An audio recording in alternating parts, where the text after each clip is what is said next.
We are the champions, my friends. We keep on fighting. Ooh, sorry. Sorry about that. Hey guys, my name is Danish and welcome back to another race recap of the Istanbul Grand Prix or the Turkish Grand Prix. So this was a weird weekend and I have a lot to talk about. So I have a bunch of notes here and I have my laptop in front of me to look at screenshots and talk you through all the exciting moments that happened this weekend. So let's get started.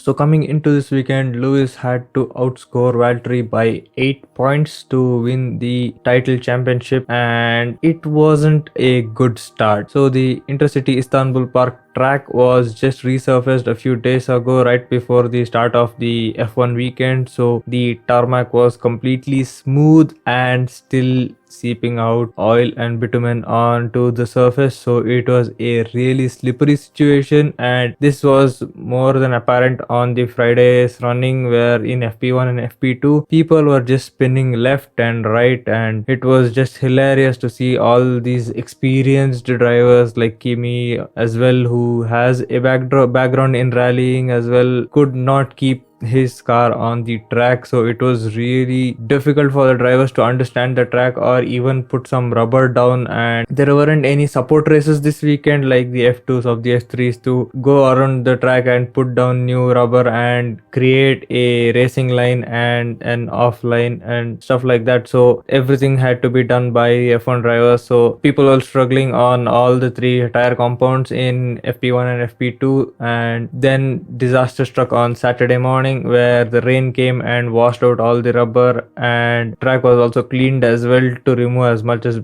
of the oil as possible from the track. And FP3 was really interesting because it was wet, and even the fully wet tires, which is the blue marked tires, could not cope up with the track. The track was so slippery, people were drifting left and right. It was like driving on ice, like Kvyat said. So somehow we got through the final practice session on Saturday, and qualifying was up next. It was complete mess out there because people were trying to do laps and people were spinning out in the Q1 session because everybody was on track. So even if somebody spins out on track and causes one sector to go yellow, a lot of the people who were going on a fast lap on that run have to slow down in that sector. So it ruined a lot of people's laps, and it was a heart in the throat moment because Hamilton was not the top scorer in this session and he was nearly knocked out, and he was P15 in Q1, which was really scary to see a Mercedes so close to being knocked out in Q1. And Mercedes did not really have the pace here on this track, and it was really apparent that the Red Bull, who had more pace, and Max Verstappen was at the top of the charts in all the practice sessions as well. So he was at the top of the charts in Q1 and come Q2. And even before talking about Q2, let's talk about the two red flags that we got in Q1 itself. So the first red flag was because of the rain situation on the track, and it was really wet, so they stopped the qualifying at 6 minutes, and this was quite a long pause. And then after that they restarted the qualifying, and they just have 6 minutes left, and out of that, right at the 3-minute mark, Roman Grosjean goes out and beaches himself. So that's another red flag, to go and retrieve his car at 3 minutes remaining. So a lot of people missed their out laps and they couldn't get in a full quali lap, so this was hurting a lot of people. And because of this, Daniel Kvyat lost out on coming to Q3, and we know that the AlphaTauris do have some pace and can fight in the midfield pack, so seeing an AlphaTauri knocked out in Q1 was a weird thing to see this weekend. Now coming on to Q2, it was not that much of an eventful session. It was a normal session but still people were spinning left and right. So each time people go around, there would be one yellow flag in sector 1 or there'll be one yellow flag in sector 2. So it was really interesting because it could be anybody's pole at this time, because if you don't get a proper lap in without somebody else spinning and ruining your lap, it was just a game of luck at this moment. And the McLarens and the Ferraris were out in Q2. So the Ferraris out in Q2 Q2 was something that we have seen a lot, but sometimes it would be just one Ferrari in Q3 and one Ferrari out, but the McLarens were out, and it was a bit surprising because they also lost a lot of pace this weekend and they couldn't keep up with the other runners. Even Mercedes was struggling, they were always around the P6 or the P7 mark, and the rallying boys from Finland, that are the Kimi Raikkonen and Valtteri Bottas, were easily into Q3, and both the Alfa Romeos were into Q3, so it was a really bold move and it was a good showing from Alfa Romeo to come into Q3. It's another story in Q3 because it was a really weird session because everybody started out on the wets in the first half of Q3 and it was not really working and everybody was slightly improving here and there, but I think it was Ocon or Perez who tried out the inters and it really started showing more of a pace, and at the 6 minute mark everybody went into the pits to switch to inters. So the Max Verstappen, the Valtteri Bottas, the Lewis Hamilton, all of the top contenders went on the inters and the lap times kept dropping,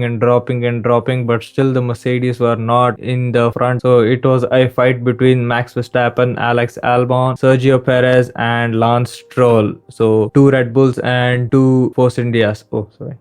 2 racing points. So it was something really interesting to look at and enjoy, and I have rewatched that Q3 session multiple times and I'm still enjoying it at each and every moment because it was so unpredictable of who will be at P1. So everybody would have a good lap and then the next lap itself they would spin out somewhere or the other, and this is what happened to Perez. And whenever he was on a fast run, he would either spin out in the first sector or in the last sector and he had to abort that lap. So by the time the clock started ticking down, it was Perez at the top for a long time and Max Verstappen was trying to gun and push, and then Stroll came from out of nowhere and he went to P1 with a good 2-second margin, and when he crossed the line he was the fastest, and then they had to wait for all the other drivers to come in, and Max was the best contender here and he was doing all green sectors but not purple, and so he came to P2 with Sergio Perez at P. A Canadian on pole has not been seen for a long time since the Villeneuve family, so it was a more emotional moment for Lance and a surprising moment as well because he's a first time pole sitter. He hasn't been on pole ever in Formula 1 and he had his teammate Perez in P3 and he had to take care of Max who was P2. After qualifying there were many investigations on where people did not slow down, where Latifi had parked his car, so out of this Lando Norris got a 3-place grid drop and Carlos Sainz as well from McLaren. So McLaren had rotten luck this weekend when Carlos Sainz got a 5-place penalty because of impeding Sergio Perez's qualifying lap. So it was a really mixed bag of qualifying and it is something that you have to watch. So coming on to the race weekend, and even before we go and talk about starting at the grid, George Russell went and crashed out in the pit entry. So you can see it was already a ruined session for him and he had to reset his mind again to get into a race mindset, and also it had rained in the morning right before the race, so whatever rubber they had laid down last night in qualifying was all washed away and made the whole track slippery again, as well as cold, as well as no grip, as well as no heat in the tires. So it was a recipe for disaster, and disaster it was because the whole race was a roller coaster because there was never a dull moment because everybody was slipping left and right and sliding left and right, and each lap we would have some sector or the other with double waved yellows because somebody would spin out, and it was entertaining as hell and I enjoyed this race thoroughly, and I sat and filled out so much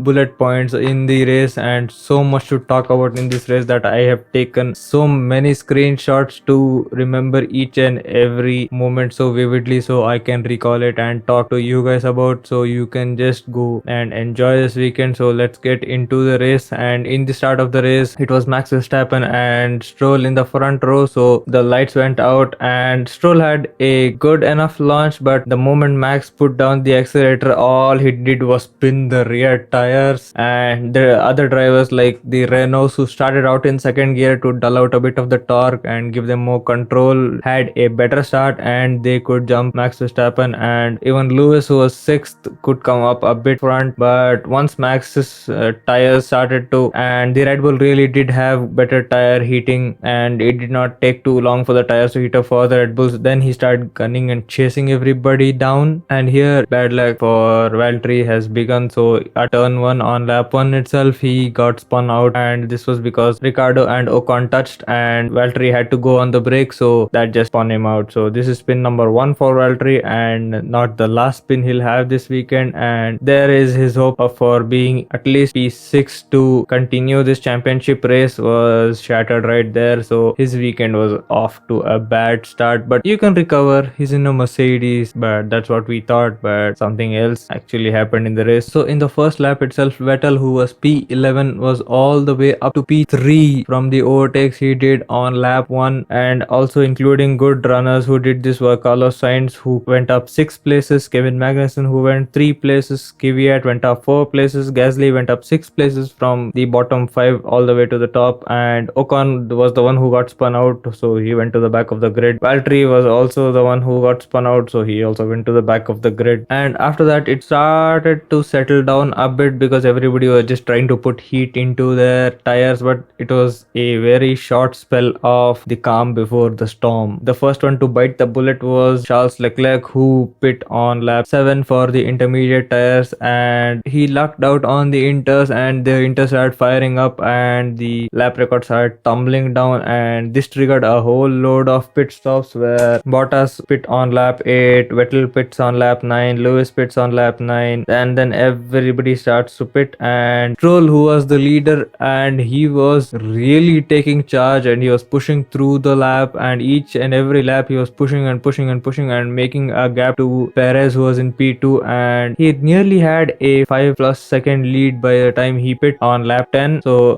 for a first time race leader, it was a really confidence building thing for him, and it would have put a lot more confidence into the team of how he's driving, and to pair him up with Vettel for next year, it was a good prospect. So he was in the lead and he was enjoying the lead, but I don't know who jinxed him or who put a voodoo curse on him. I don't know, and I'm just joking. Nobody put a curse on him. It was just his weird luck at the end of the race. So let's not go that far. Let's continue with the starting few laps. And then once everybody's tires were nice and warm by around lap 10, Giovinazzi goes and does the haha and just goes and stops at the side of the road because of engine issues. He was out of the race, and this brought out the virtual safety car. So if anybody had to pit, they could have pitted now, but everybody was done for the first round of pit, so nobody pit. But the problem here is with the virtual safety car, everybody has to slow down, and if everybody slows down, everybody loses temperature in the tires, everybody starts sliding around, and nobody has any grip. This was just something to bring them back to square one, and they had to start heating the tires up again, managing them and bringing them up to temperature so that they could race again. So the next few laps was just people trying to not slide off the road and put some sort of temperature into the tires. And again, 2 laps after the virtual safety car ends, Bottas goes for another spin. The first spin he went to Disneyland, the second spin he went to Snow City. Valtteri Bottas was just all over the place, so this second spin again put him from P10, which he had recovered from the back of the grid, all the way to P15. So it was a really weird weekend for Valtteri, and the title hopes were just going. Okay, so the second set of pit stops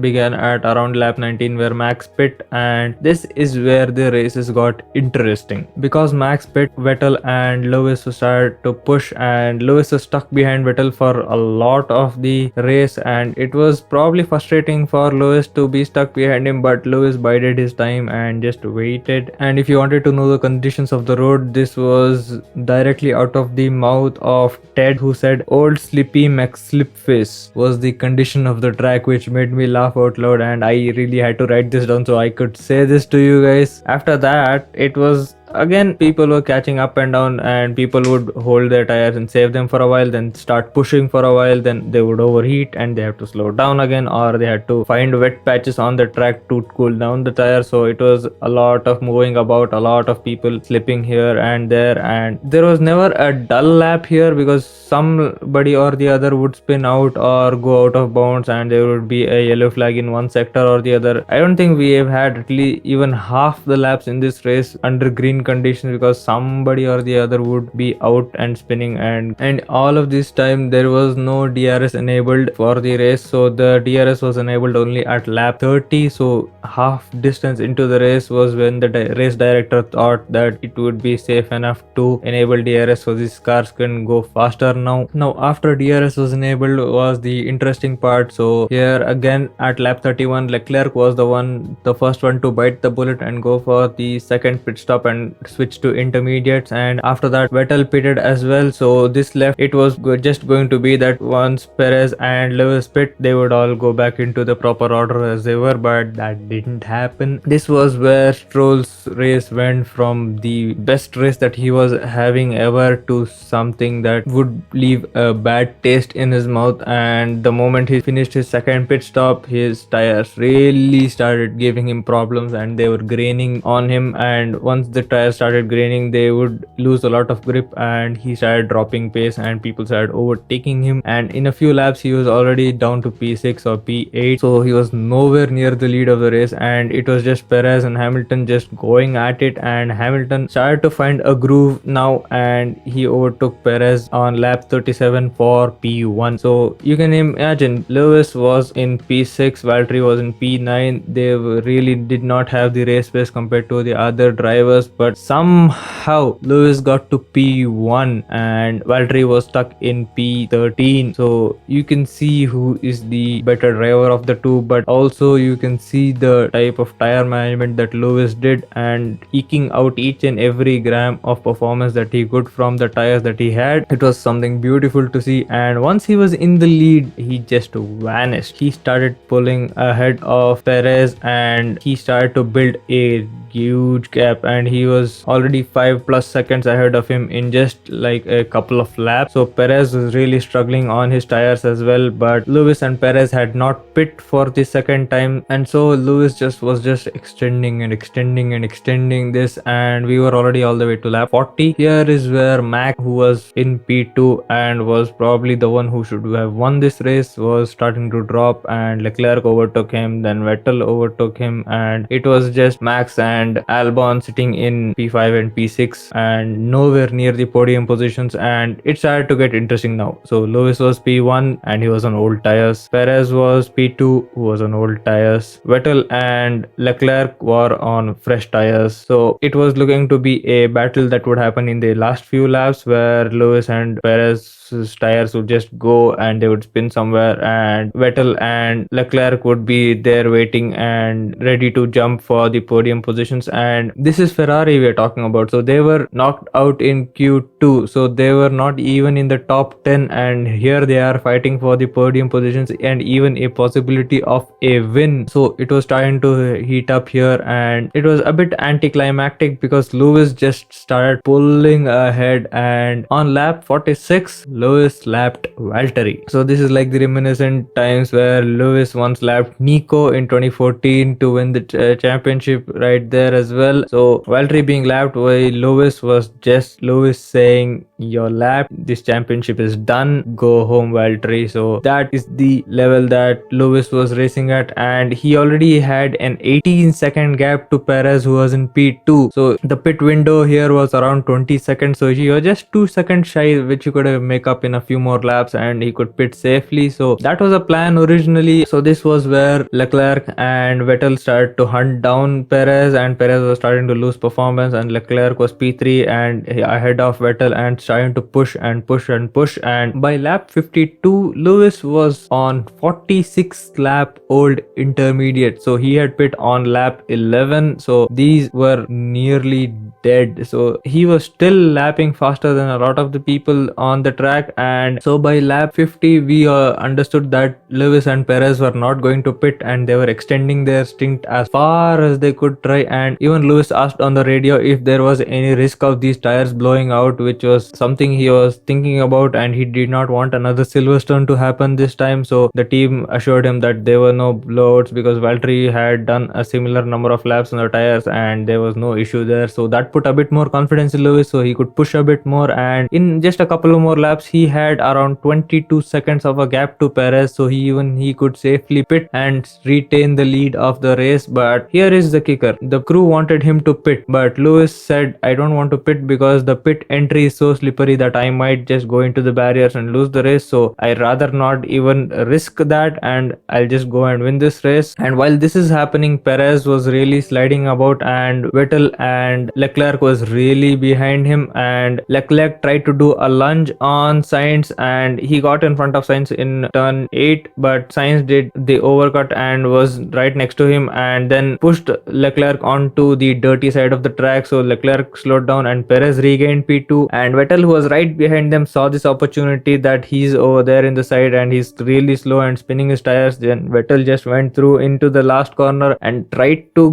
grab P2 but Perez got some good traction in the final corner and he could keep Vettel behind him, and that was the top 3 in this race. So Hamilton came first, which was an unlikely podium for him, but he drove the car amazingly, so no mistakes from Hamilton in this race, and Perez got the deserving P2 he needed, and finally we got Vettel in P3. A long way coming, and finally we got Vettel on the podium. He was really struggling this year, and in his final year with Ferrari, this was a good height moment for him, and with Perez leaving Force India with no seat yet confirmed for him for next year, this was a really high moment for Vettel and Perez, and also showing that he still has the talent to be in F1, and they are literally fighting for Albon's seat. So it was a bit funny because Albon was also there in the top 6. So the moment Lewis crossed the line, he was a world champion.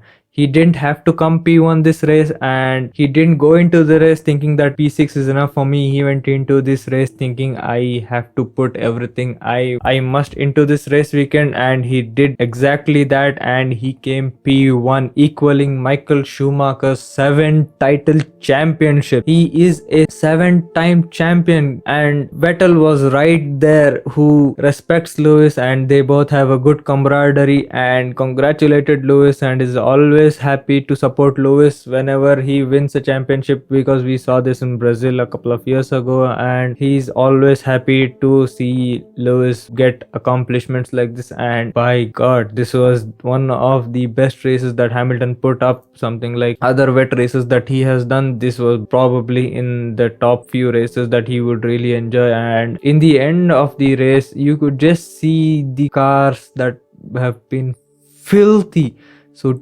dirty and completely covered in mud from all the spray that the other cars threw up, and it was an amazing race. And I would recommend you to go and watch this race again, because I will not stop watching this race. I'll watch this a couple of more times because I'm still on that high of this race, because it was so exciting and there was not a dull moment in this race. So I was never laid back like this whenever I watch a race. This time I was like this, eager all the way to the front, scribbling as fast as I can of what all bullet points that I need to talk to you guys about, and it paid off. So it was just amazing. I enjoyed this race weekend a lot. So let's talk about the driver standing in the end. So Lewis was P1 as usual, Sergio Perez was P2, and his final year with Racing Point, which is going to be rebadged as Aston Martin next year. Sebastian Vettel P3, Charles Leclerc P4, who made the mistake in the final turn. If he wouldn't have made the mistake, they would be Ferrari 2 and 3 if possible. So that is a missed opportunity. And then we have Carlos Sainz in P5, which was a good showing from McLaren. Max Verstappen P6 from P2, that must have hurt for him. Alex Albon right behind him, showing that he is still there and relevant to the team. Lando Norris again in the McLaren was out in Q2, so they all came up pretty nicely. Lance Stroll was the big loser in this race weekend because he had everything to lose and he was P1. So the second pit stop was where his race ended, so which was a disappointing thing and it would have hurt him a lot. And Daniel Ricciardo comes 10th, bagging the final point. Esteban Ocon comes 11th, Daniel Kvyat comes 12th, Pierre Gasly P13, Valtteri Bottas P14. He started P9, but Mercedes could have come to the top 5 at least, or at least 6 and 7, but that wasn't the case. And Kimi Raikkonen P15, George Russell P16, Kevin Magnussen was P17 even though he retired, but he had completed 90% of the race distance. And Romain Grosjean, Nicholas Latifi and Antonio Giovinazzi were the 3 retirements in this race, 2 of whom were retired because of damage from hitting somebody or the other, and Antonio Giovinazzi was gearbox issue. And so Lewis wins the championship here. Mercedes already won the title last weekend as well, so it's a double championship for Mercedes. And still the fight goes on in the midfield because the 3rd, 4th and 5th teams in the championship, that are the Racing Point, McLaren and Renault, are really close to each other. And even the point standings in the driver standings from P4 and below, it's really tight with Sergio Perez at P4 heading that group. So it was an interesting weekend and a good load of points for Racing Point and the rest of the teams here. And it would be interesting to see what happens in the last few rounds, and let's see where all the drivers land up. So it was an interesting weekend, full of action, full of intrigue, completely difficult for all the drivers, and you could just differentiate who are the good drivers and the bad drivers, or the experienced and inexperienced, I might say. And it was the top 3 experienced drivers who were on the podium this weekend, and it was just exhilarating this weekend and I really enjoyed this. I can't say this multiple times, but it was really enjoyable and not something that I can say every weekend. And those are my thoughts for this weekend, and this video was pretty long because a lot happened this weekend and I really did not want you to miss anything. So that's it for me today.